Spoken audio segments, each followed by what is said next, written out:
अऊज़ु बिल्लाहि मिनश्शैतानिर्रजीम बिस्मिल्लाहिर्रहमानिर्रहीम अल्लाहुम्मा सल्लि अला मुहम्मदिन व आलि मुहम्मद। मेरे तमाम सुनने और देखने वाले मोमिनीन और मोमिनात को मेरी तरफ से मेरे चैनल नातिक़ कुरान की जानिब से अस्सलामु अलैकुम।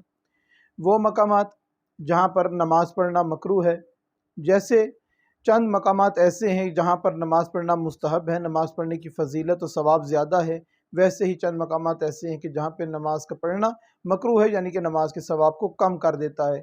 वो कौन सी जगह हैं? पहली जगह वो कि आप किसी आग के सामने, जलती हुई आग या चिराग के सामने, कैंडल के सामने, मोमबत्ती के सामने नमाज पढ़ें तो नमाज का पढ़ना मकरूह है।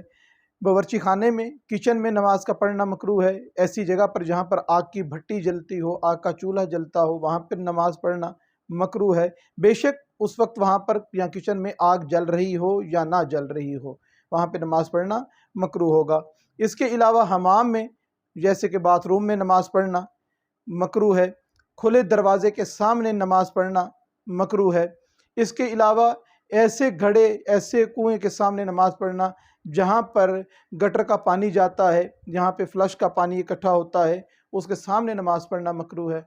इसी तरीके से सड़कों पर, गलियों में, रस्तों पर नमाज़ पढ़ना मकरूह है।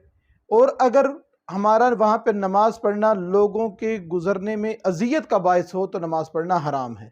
अगर अज़ियत नहीं है तो मकरूह है, अगर अज़ियत बने, दूसरों के लिए रास्ते की रुकावट बने तो हराम है। ऐसी तस्वीर के सामने नमाज़ पढ़ना जिसमें रूह आ सकती हो, मसलन किसी जानवर या इंसान की तस्वीर के सामने नमाज़ पढ़ना, अगर उसको ढांक देते हैं, कपड़े से उसको ढक देते हैं या तस्वीर को उल्टा करके रख देते हैं तो नमाज़ पढ़ना सही है। इसके अलावा उस कमरे में नमाज़ पढ़ना जहाँ पर ऐसे ही किसी इंसान या जानवर का मुजस्मा या तस्वीर लगी है तो वहाँ पर भी नमाज़ पढ़ना मकरूह है। ऐसे लिबास के साथ नमाज़ पढ़ना जिसके ऊपर किसी इंसान या जानवर की तस्वीर हो, वो सामने हो या पुश्त पर हो, जहाँ पर भी हो, उस लिबास के साथ नमाज़ पढ़ना मकरूह है।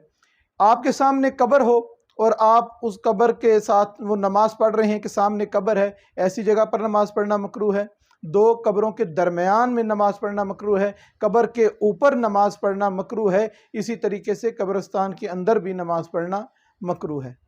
ऐसे कमरे में नमाज़ पढ़ना जहाँ पर कोई मुजरिम शख्स मौजूद हो, नमाज़ पढ़ना मकरूह है। इसके अलावा शोर ज़दा ज़मीन पर, जो नमक वाली ज़मीन होती है, उस पर नमाज़ पढ़ना मकरूह है। और किसी इंसान के मद्दे मुकाबिल खड़े होकर के, सामने इंसान खड़ा है या बैठा है और आप उसके आगे जानमाज़ डाल के तो उसके पीछे नमाज़ पढ़ना शुरू कर देते हैं तो ये भी नमाज़ पढ़ना मकरूह है।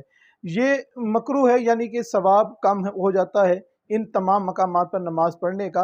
नमाज हो जाती है, ये नहीं कि नमाज होती नहीं है, सवाए उसके जिसमें एक रास्ते पर अगर रास्ता गुजरने वालों के लिए तंगी है तो नमाज पढ़ना हराम है, वरना तमाम जगहों पर नमाज हो जाती है।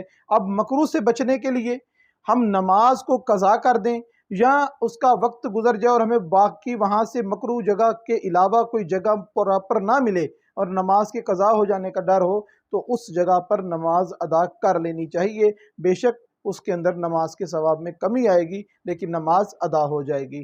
परवरदिगार से दुआ है कि परवरदिगार हमको सही मानों में शरीयत मुहम्मद और आले मुहम्मद अलैहिस्सलाम को पढ़ने, समझने और उस पर अमल करने की तौफीक अता फरमाए। वमा अलैना इल्लल बलागुल मुबीन।